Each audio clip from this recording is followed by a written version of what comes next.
ditaksir 600.000 awak. Itu kalau dikuruskan kurang lebih 200 triliun rupiah. Jenengan nate ningali duit 200 triliun. Pula yang boten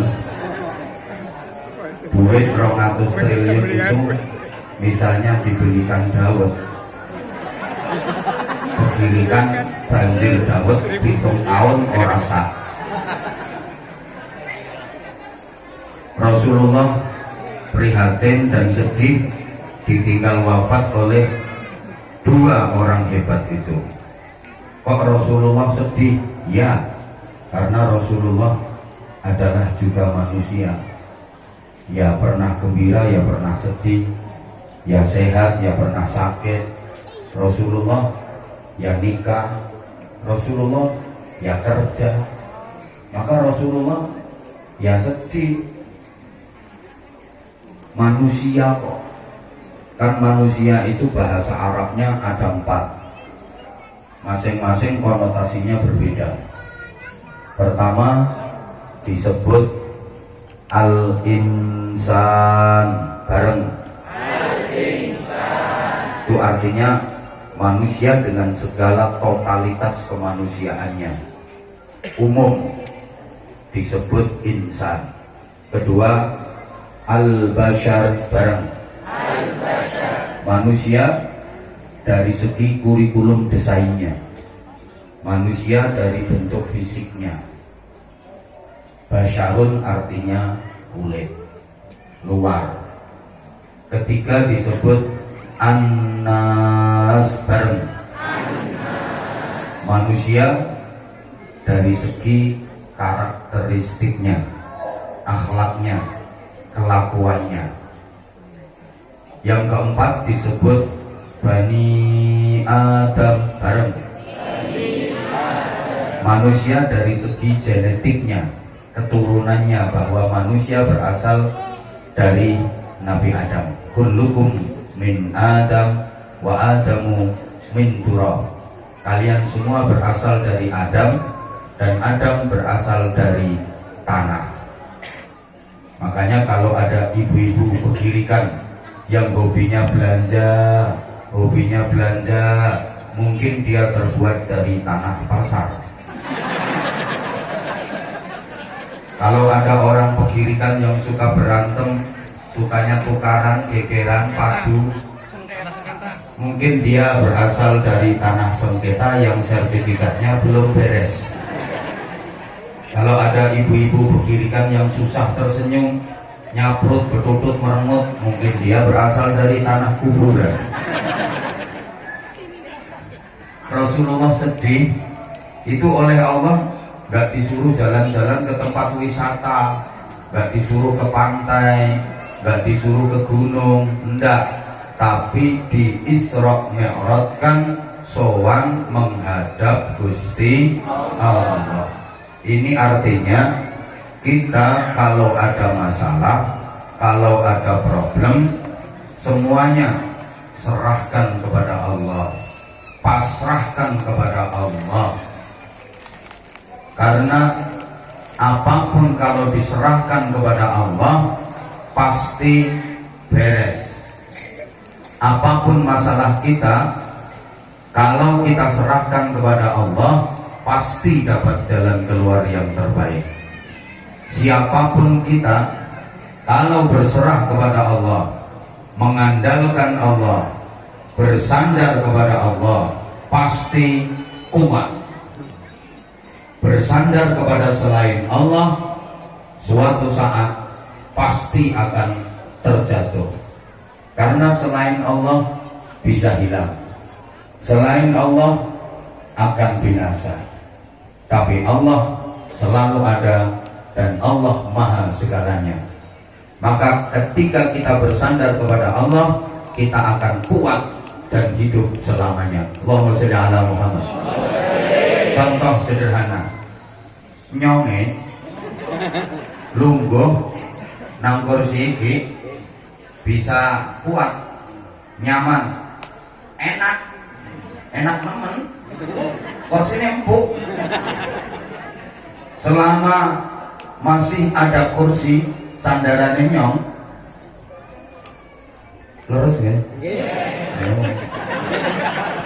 Nyongnya lungguh bisa kepenak, nyaman, kuat, karena kursi sandarannya nyong empuk. Isi anak masih ada, tapi begitu kursi ini diambil ambek wong iki, nyongnya geblak. Saya terjatuh. Kenapa? Karena saya bersandar kepada sesuatu yang bisa hilang.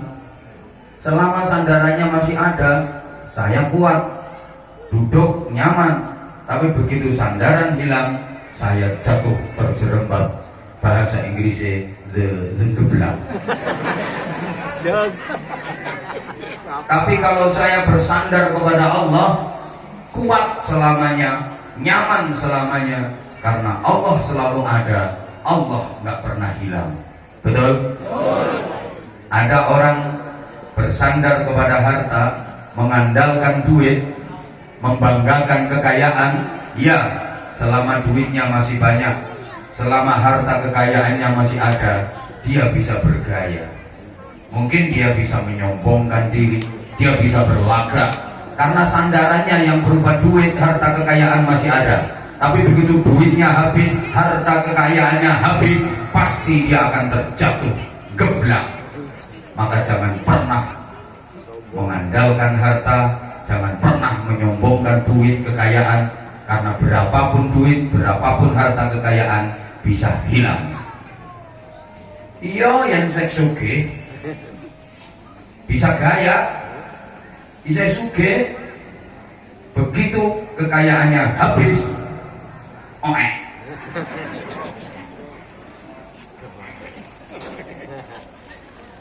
maaf, banyak orang yang ketika kaya semuanya minta diladenin, semuanya minta dilayanin. Sepatu dibawain, emak dibawain, kacamata aja dibawain. Begitu hartanya habis, power syndrome. Ada orang yang mengandalkan jabatan, pangkat, kedudukan. Iya, selama pangkat, jabatan, kedudukan masih ada, dia bisa berlagak, petentang-petenteng, dia bisa bergaya. Tapi begitu pangkat, jabatan, kedudukan selesai, jatuh geblak. Maaf ibu-ibu, misalnya ibu-ibu mengandalkan suami, bersandar kepada suami, punya suami yang gagah, atletis, kekar, tinggi besar, ganteng, keren, duitnya banyak, kulitnya kuning saundu-undune. Ya, selama suami ibu masih hidup, masih ada, ibu bisa menggaya, ibu bisa kentir, ibu bisa merasa hebat karena sandarannya masih ada. Tapi begitu suami ibu mati, pasti akan geblak. Selesai. Siapa ngomong bojo maning? Iya bojo maning, bojo maning, dapat suami maning, ganteng, gagah, kaya. Ibu bisa merasa bangga, merasa hebat. Tapi ketika bojo mati maning, geblak maning. Bojo maning, ya wis bojo maning, oleh bojo maning, gagah, ganteng, sugih, ibu bisa gaya. Terus bojone mati maning, geblak maning. Bojo maning, wis nyenyek. Bojo maning, payu bentira. Allahumma sholli ala Muhammad. Tapi kalau mau bersandar kepada Allah, pasti kuat, karena Allah selalu ada, Allah maha segalanya. Sehingga kalau punya masalah, kalau punya problem apapun, serahkan kepada Allah, curhatkan kepada Allah. Curhat itu ke Allah, jangan curhat status, story. Ada nggak yang kalau ada masalah curhatnya ke status? Ada. Ini orangnya datang, saya tahu orangnya pakai jilbab warna hitam. Pokoknya yang ada masalah, langsung nyetatus. jalan lewat. Allah ya Karim. Banyak peristiwa alam itu solusinya solusi langit. Maka Rasulullah ketika bersedih ditinggal wafat oleh dua orang hebat tadi, diberi solusi langit, diangkat ke langit, dinaikkan sowan menghadap Gusti Allah. Kalau terjadi gempa bumi, terjadi gunung meletus, itu dalam Islam solusinya bukan hanya panggil ahli geologi, panggil ahli vulkanologi, datangkan tenaga ahli BMKG. Enggak, solusinya apa coba? Suruh baca kunut nazilah. Betul? Suruh kunut nazilah, minta keselamatan kepada Gusti Allah. Kalau ada wabah, taun, penyakit menyebar, solusinya li khamsatun utufi harrul wabail al-mustafa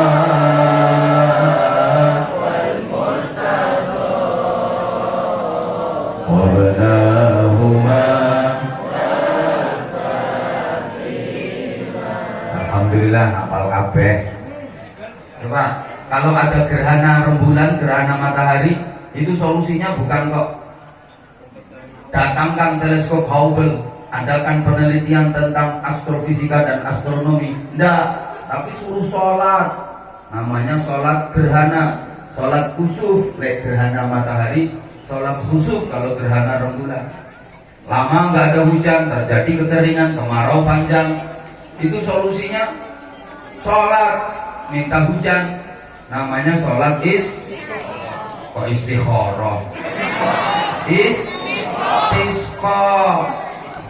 sholat minta hujan, ini perintah. Dan sholat istisqa ini sholat yang paling dihindari oleh para kiai.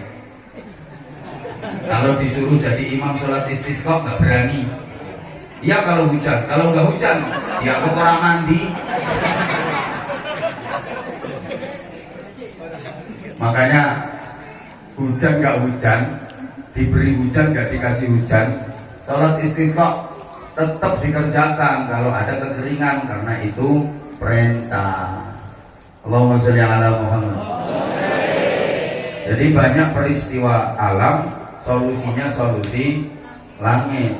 Sebaliknya ada hal-hal yang sangat Allah sekali, tapi solusinya diserahkan kepada sesuatu yang sangat manusia sekali.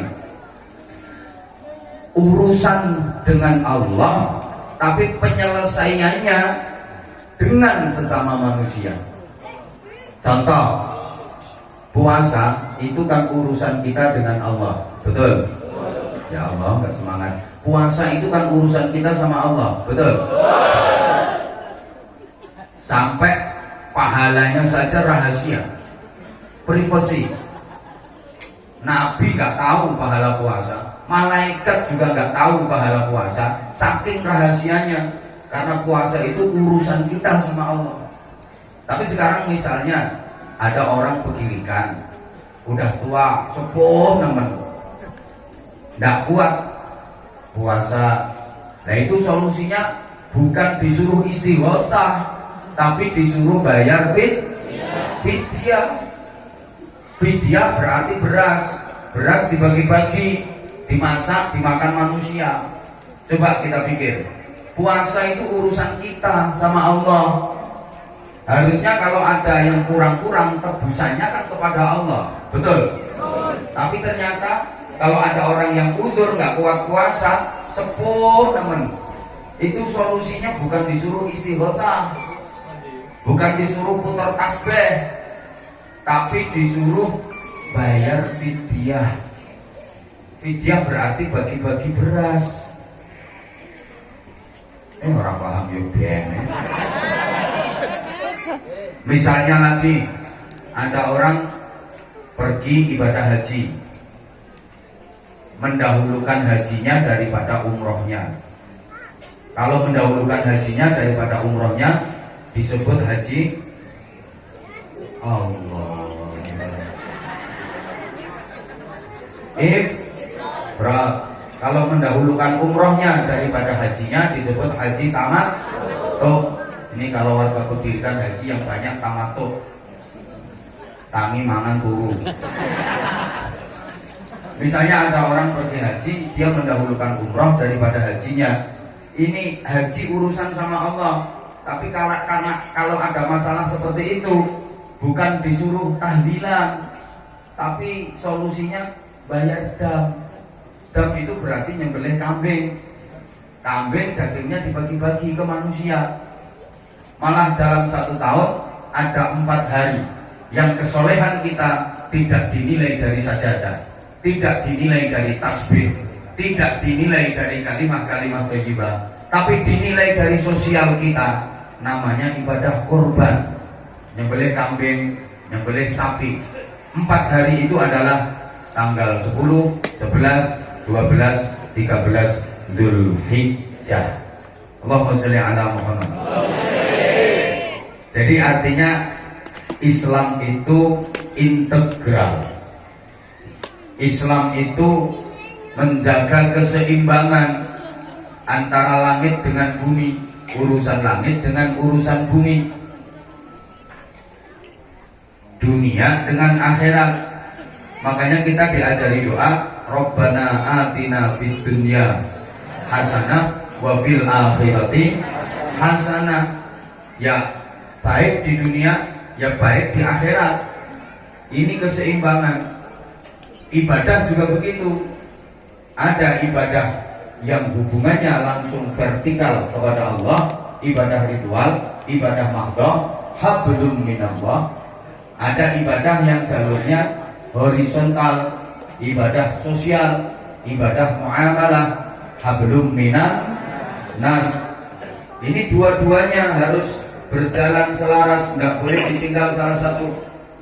Ya hablum minallah, hablum minan nas, dua-duanya. Coba kita perhatikan, semua ibadah yang bernilai ritual pasti mengandung nilai sosial. Demikian pula semua ibadah sosial pasti mengandung nilai ritual. Coba kita perhatikan, pedoman utama kita dalam beribadah, dalam beragama, dalam menjalani kehidupan adalah Al-Quran. Al-Quran itu dimulai dengan suratul Fatihah. Isinya apa? Berdoa dan memuji kepada Allah. Berarti ini simbol hablum minallah. Al-Quran ditutup dengan surah An-Nas, Qul a'udzu birabbin nas. Ini berarti simbol hablum minan nas. Coba, ibadah paling pokok sholat. Sholat itu diawali dengan niat bareng takbiratul ihram, Allahu Akbar, mengagungkan Allah. Berarti hablum minallah. Dan sholat ditutup dengan salam. Assalamualaikum warahmatullahi, toleh ke kanan. Assalamualaikum warahmatullahi, toleh ke kiri. Sampai sekarang kalau sholat ya masih toleh. Waktu salam itu loh masih noleh. Ya teruskan. Itu ada orang, nggak ada orang tetap noleh itu. Nanti sholat sendirian nggak mau noleh. Metenteng baik. Assalamualaikum warahmatullahi. Assalamualaikum warahmatullahi. Ditegur kalau anaknya, mak sholat salam orang noleh mak. Sepi kok nak nggak ngomong. Ono wong orang wong yo tetep noleh. Itu kan simbol. Assalamualaikum warahmatullahi, toleh ke kanan. Sapa baik sing ning sebelah tengene nyong. Mbok wong mbok ora wong. Kae wong apa dudu kae? Oh wong yo. Kabeh bae tak dongake, nyong dongake muga-muga slamet oleh rahmate Gusti Allah. Nah, ganti noleh kiri. Assalamualaikum warahmatullahi.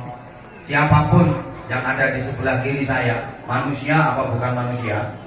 Itu banyak manusianya apa banyak yang bukan manusia ya? Semuanya tak doakan selamat dapat rahmatnya Allah. Berarti ini menebar kasih sayang ke kanan kiri, menebar cinta, menebar kesejahteraan, keselamatan kepada sekelilingnya. Ini simbol hablum minan nas. Bisa dipahami? Bisa dipahami? Semuanya begitu. Sebentar lagi Ramadan.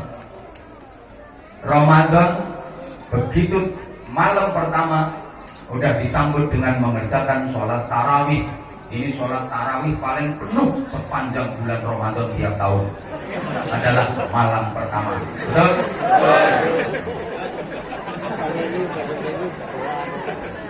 Bapak musola Raudhatul Huda nggak muat kalau malam pertama. Begitu malam ke-12 tarawihnya makin mundur apa makin maju? Nah, sok. Malam pertama Ramadan udah disambut dengan sholat tarawih. Itu berarti simbol hablum minallah. Nanti Ramadan ditutup dengan mengeluarkan zakat fitrah. Itu simbol hablum minannas, bagi-bagi beras kok. Ayat Al-Quran kalau bicara tentang sholat, gandengannya, pasangannya pasti zakat. Aqimus sholah wa atuz zakat. Yuqimunas sholah wa yu'tunas zakat. Mergo sholat hablum minallah, zakat hablum minan nas. Semua begitu. Halo? Sampai ibadah umroh, ibadah haji. Iya, ibadah haji, ibadah umroh dimulai dengan ihram. Nawaitul hajja wa ahramtu bihi lillahi ta'ala. Nawaitul umrata wa ahramtu biha lillahi ta'ala. Itu simbol hablum minallah. Haji umroh ditutup dengan tahallul, mencukur atau memotong rambut kepala. Itu simbol hablum minandas. Ya kan dasnya nas.